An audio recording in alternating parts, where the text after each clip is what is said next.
जमींदार के खेतों में काम करने निकला था, तभी रास्ते में उसे गांव की ही एक औरत दिखती है।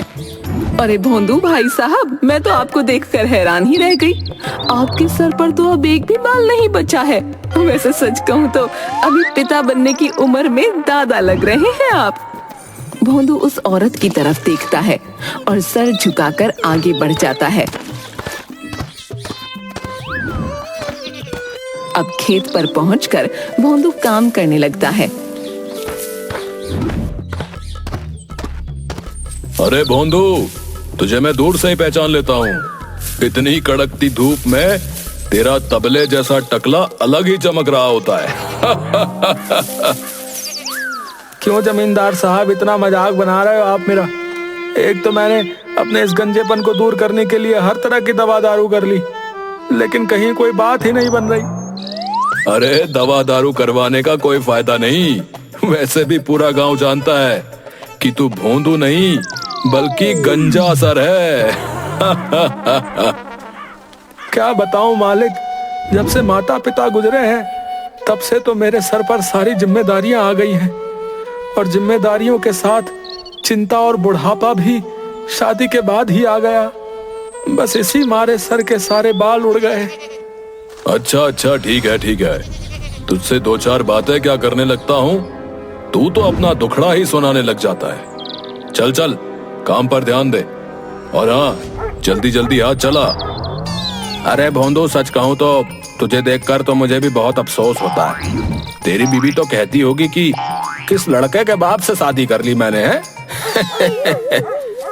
इतना कहने के बाद जमींदार के खेत में काम कर रहे लोग एक साथ हंसते हुए भोंदू का मजाक बनाने लगते हैं। मेरे गंजेपन का और मेरी मजबूरी का हर कोई मजाक बनाता है, यहाँ तक कि मेरी खुद की पत्नी लाजो भी मुझे कुछ नहीं समझती। न जाने मेरी जिंदगी कैसे बीतेगी। भोंदू सुबह ही घर से काम के लिए निकल जाया करता।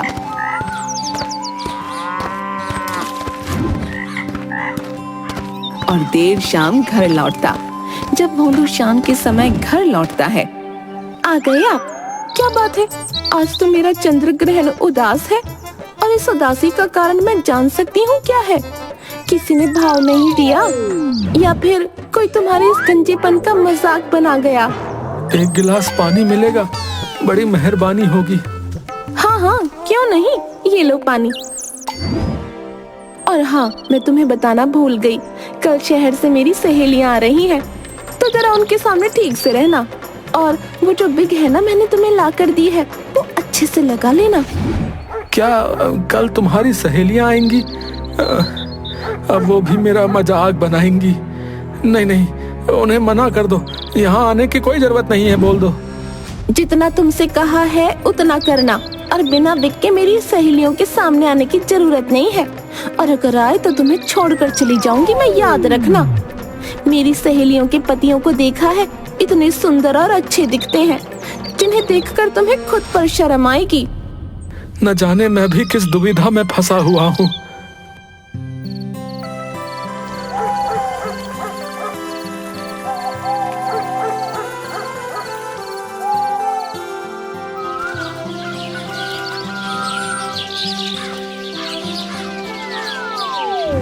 भोंदू को न सिर्फ उसकी पत्नी, गांव वाले और जमींदार मजाक बनाया करते थे, बल्कि गांव का बच्चा बच्चा भोंदू को देखकर उजड़ा चमन, चंद्र ग्रहण, गरम तवे जैसा सरवाला और न जाने क्या क्या कहते थे।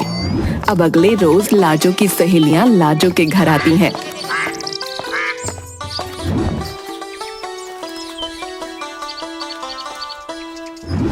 अरे लाजो, पहले से तो तू और भी ज्यादा सुंदर हो गई है। क्या बात है, लगता है जीजा जी तुझे खूब खिलाते पिलाते हैं। वैसे जीजा जी से याद आया, कहीं नजर नहीं आ रहे वो? कहीं ऐसा तो नहीं हमारे आने की खबर उन्हें मिली और वो कहीं छुप कर बैठ गए? अरे नहीं, घर में ही है। आज तो मैंने उन्हें काम पर भी नहीं जाने दिया। मैंने उन्हें पहले ही बता दिया था कि मेरी सहेलियां आएंगी, तो आपको घर पर ही रहना है। लाजो अपने पति को आवाज लगाती है। भोंदू जब अपने कमरे से निकलकर आता है तो लाजो का लाया हुआ विग लगाकर एकदम हीरो लग रहा होता है और कमीज पैंट पहने होता है। भोंदू को पहचानना मुश्किल था। अजी, क्या लग रहे हैं आप? अरे क्या बात है लाजू, जीजा जी को तो मैं पहली बार देख रही हूँ। शादी में तो मैं तेरे आ नहीं पाई, लेकिन अब जीजा जी को देखकर ऐसा लग रहा है कि सचमुच तेरे पति जैसा हम सहेलियों में से किसी का पति नहीं है। वो तो मुझे भी पता है कि मेरे पति जैसा और कोई है ही नहीं। लाजो सच बताऊं तुझे तो मेरे पति के एक एक बाल सर से गिर चुके हैं। ऐसा लग रहा है जैसे मेरा पति नहीं बल्कि ससुर हो वो। उसे तो मैं कहीं लाती और ले जाती भी नहीं हूँ। अरे बाप रे बाप, क्या बात कर रही है? रमेश जीजा जी के बाल झड़ गए हैं, वो गंजे हो गए हैं। अरे इस गंजीपन की समस्या तो मेरे इनको, मेरा मतलब सभी को है आजकल। भोंदू जब माला के मुंह से ये सुनता है कि उसके पति के बाल भी झड़ चुके हैं और वो गंजा है, तो भोंदू खुशी से अपने बालों को झटक कर हाथ फेरता है। तभी उसका बिग हाथ में आ जाता है। हाय दैया, अरे दैया, अरे लाजो, तू तो अभी अपने पति की बड़ी तारीफ कर रही थी। ये क्या खोदा पहाड़ निकली चुईया? मैं तो खामखा अपने पति की बुराई कर रही थी, लेकिन तेरा पति तो बुराई करने लायक भी नहीं बचा। ये तो मेरे पति से भी ज्यादा गया गुजरा लग रहा है। अरे अब तू तो जानती है ना, आजकल के मर्दों के बाल शादी के बाद ही झड़ना शुरू हो जाते हैं और उनके साथ भी कुछ ऐसा ही हुआ है। वो तो मैंने शर्म की वजह से इन्हें विग लगाने के लिए कहा था, लेकिन इससे भी ये नहीं संभाल पाए। कोई बात नहीं, मुझे तो बस हंसी आ रही है जीजा जी को देखकर। भोंदू ये सुनने के बाद अपना सर नीचे कर लेता है और घर से बाहर चला आता है।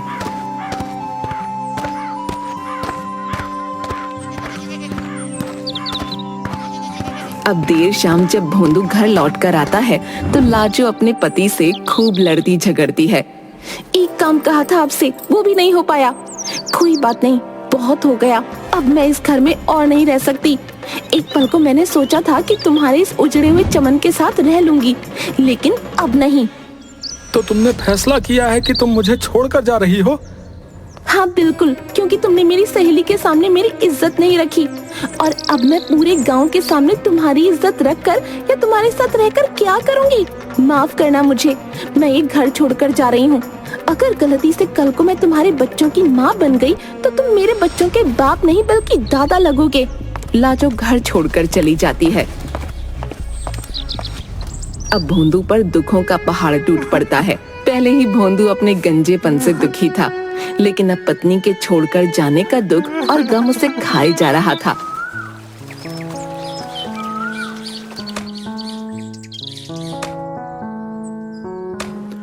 अरे भोंदू, क्यों इतना उदास रहता है? हैं? अब तेरी बीवी तुझे और तेरे इस तन्हा गंजेपन के साथ तुझे छोड़ गई है तो तुझे ऐसे ही रहना होगा, क्योंकि तुझे गांव की लड़की तो क्या औरतें भी भाव न दे। तभी वहाँ जमींदार आता है। अरे अरे, क्यों बेचारे भोंदू का मजाक बना रहे हो भाई? हैं? अभी तो इसकी बीवी ही इसे छोड़ कर गई है, वरना जैसे इसके हालात हैं उस हिसाब से तो ये खुद दुनिया छोड़कर चला जाए। वहाँ मौजूद सभी लोग भोंदू का मजाक बनाकर हंसने लगते हैं, लेकिन भोंदू चुपचाप उनकी बातें सुनकर काम करने में लगा होता है। अब देर शाम भोंदू जमींदार से पैसे मांगने की बजाय गांव छोड़कर जाने का फैसला लेता है। शाम का समय था और भोंदू जंगल की तरफ निकल पड़ता है। गांव के लोग मेरा मजाक बनाते हैं। मेरी पत्नी मुझे छोड़कर जा चुकी है। जब भी बच्चे मुझे देखते हैं तो वो भी मुझे इज्जत नहीं देते, और ये सब मेरे इस गंजेपन की वजह से हो रहा है। मैं अब इस गांव में कभी लौट कर नहीं आऊंगा। भोंदू इतना कहकर दुखी हो ही रहा होता है कि तभी उसके कानों में एक आवाज आती है। अरे कोई तो मुझे बचाओ, अरे मेरी मदद करो भैया, अरे कोई मुझे इस गड्ढे से निकालो। लगता है कोई मुसीबत में है, मुझे जाना होगा, लेकिन आसपास कोई नजर भी तो नहीं आ रहा। भोंदू उस आवाज की तरफ बढ़ता है तो देखता है कि पास के गड्ढे में बैसाखी के सहारे पर एक लंगड़ा आदमी छोटे से गड्ढे से निकल नहीं पा रहा था, जिसे भोंदू उस गड्ढे से निकालता है। अरे धन्यवाद आपका, जो आपने मेरी मदद की। मैं यहीं पास में एक झोपड़ी में रहता हूँ। मेरा नाम चुंबक राम है, लेकिन एक पैर से अपाहिज होने की वजह से मैं इस छोटे से गड्ढे से भी आसानी से निकल नहीं पा रहा था। लेकिन आप कौन? मैंने आपको आज से पहले तो देखा नहीं। मेरा नाम भोंदू है और मैं पास के गांव में रहता था, लेकिन अब इस गांव को छोड़कर जा रहा हूं क्योंकि मेरे इस गंजेपन का लोग मजाक बनाते हैं। यहाँ तक कि मेरी पत्नी मुझे छोड़कर जा चुकी है। भोंदू लंगड़े चुंबक राम को सारी बात बता देता है। हाँ बिल्कुल, क्योंकि तुमने मेरी सहेली के सामने मेरी इज्जत नहीं रखी, और अब मैं पूरे गांव के सामने तुम्हारी इज्जत रखकर या तुम्हारे साथ रहकर क्या करूंगी? माफ करना मुझे, मैं ये घर छोड़कर जा रही हूँ। उसके बाद वो लंगड़ा आदमी भोंदू को अपने छोटे से झोपड़े में आसरा देता है। अरे तुम जब तक चाहे यहाँ रह सकते हो, मैं यहाँ अकेला रहता हूँ।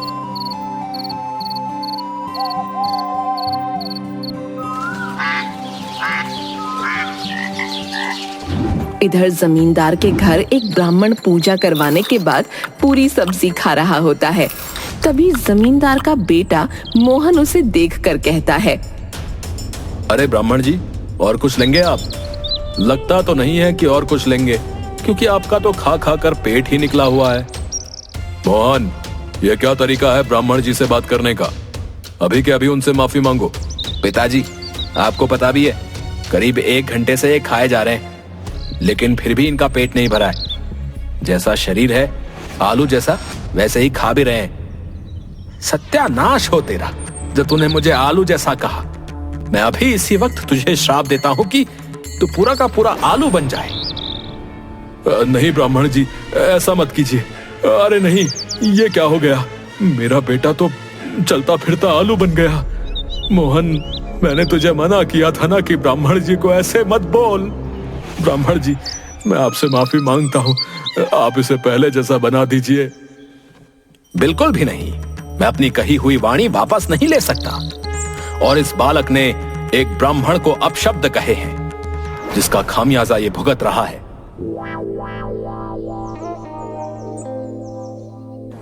जमींदार उस ब्राह्मण के पैरों में गिर पड़ता है और रोने लगता है। यहाँ तक कि जमींदार ब्राह्मण से लाख गुहार लगाता है कि वो उसके बेटे को पहले जैसा कर दे। भले ही तुम्हारे बेटे ने मुझे अपशब्द कहे हों, लेकिन सच तो यह है कि ये तुम्हारे यानी इस बच्चे के माता पिता के कर्मों का नतीजा है जो इसे मिल रहा है। क्या तुमने कुछ समय पहले किसी की निंदा की थी, या किसी को नीचा दिखाया था, या फिर किसी का अपमान किया है? ब्राह्मण की बात सुनकर जमींदार कुछ देर के लिए सोच में पड़ जाता है और कुछ देर बाद वो ब्राह्मण से कहता है, मेरे यहाँ भोंदू नाम का एक व्यक्ति काम करता था। अरे दवा दारू करवाने का कोई फायदा नहीं। वैसे भी पूरा गांव जानता है कि तू भोंदू नहीं बल्कि गंजा सर है। क्यों जमींदार साहब, इतना मजाक बना रहे हो आप मेरा? उसका मजाक बनाया है, और यही वजह है कि वो गांव छोड़कर जा चुका है। बस उसे ढूंढ कर ले आओ और उससे माफी मांगो और उसे गांव में जगह दो, तब जाकर तुम्हारे बेटे को मैं पहले जैसा कर सकता हूं। बिना पुण्य पाप का नाश होना असंभव है।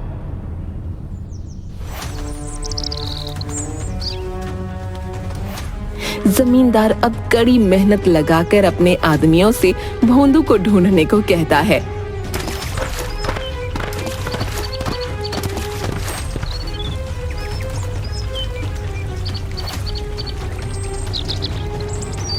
भोंदू तो मिल जाता है, लेकिन भोंदू के साथ गांव वापस चुंबक राम भी आता है।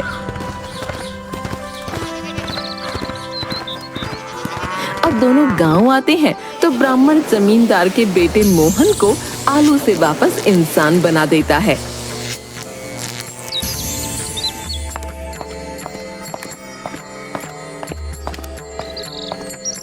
अरे मैं फिर से इंसान बन गया। अरे मैं फिर से इंसान बन गया। जमींदार बहुत खुश होता है, लेकिन उन दोनों के ही आंखों में अब बदले की आग चमक रही थी। दूसरी तरफ भोंदू और चुंबक राम मिलकर गांव में एक दुकान खोल लेते हैं। अब हम यहीं से कमाना शुरू कर देंगे, हमें कहीं जाने की जरूरत भी नहीं होगी। तुम बिल्कुल ठीक कह रहे हो। जमींदार ने भोंदू को गांव वापस बुला लिया था। अब मोहन भी ठीक हो चुका था, लेकिन दोनों ही अपना बदला नहीं भूलते और मौका पाकर अंधेरी रात में चुंबक राम और भोंदू की दुकान के सामानों में मिलावट कर देते हैं।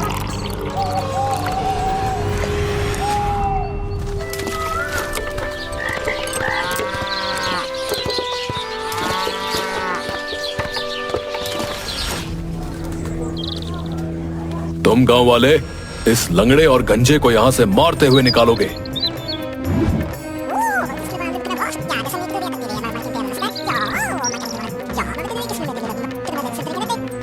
अब गांव वालों को जब इस मिलावट का पता चला तो गांव वाले दोनों पर पथराव करते हैं, जिसमें भोंदू और चुंबक राम घायल हो जाते हैं। तभी वहां से ब्राह्मण गुजर रहा होता है। मुझे पूरा यकीन है इन दोनों ने ऐसा बिल्कुल भी नहीं किया है।